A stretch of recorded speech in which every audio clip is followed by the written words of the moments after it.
and it's how to name your ABG. So first you have to know your pH. You must memorize that 7.35 to 7.45. If it is less than 7.35, you have too much acid in your bloodstream. Acid comes in the form of hydrogen ions or also CO2. Those are acid forms. If you have greater than 7.45, you are alkalotic. That is a base. Base is also known as bicarbonate or HCO3. So you must look and memorize these numbers here. Now, your PaCO2 is your respiratory system. This is going to be a system that is going to help maintain your acid-base balance as well as your kidneys, and that is your metabolic system. So your respiratory system comes in the form of the PaCO2, or we're just going to call it CO2.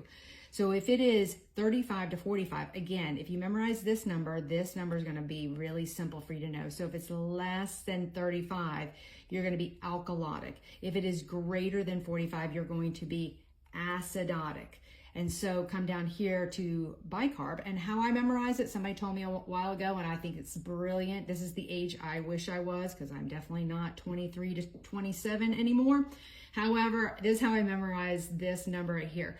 So it is the same as up here as in the arrows going this way, that if you are less than 23, you're acidotic. If you're greater than 27, you're alkalotic. So this is how I remember this, and I keep these formulas in my mind. Now, when I break down your fully compensated, uncompensated, and partially compensated, this part is going to make a real big difference right here.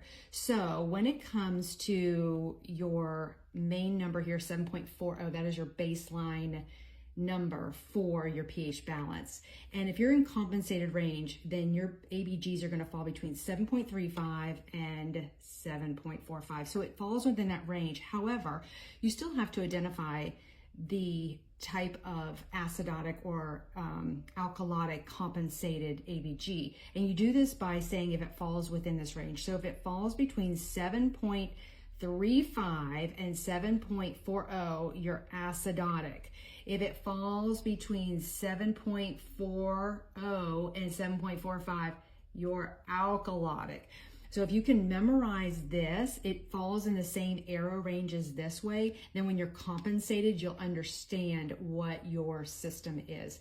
Now, in the next section, I'm going to go over how to identify your compensated, uncompensated, and fully compensated ABG.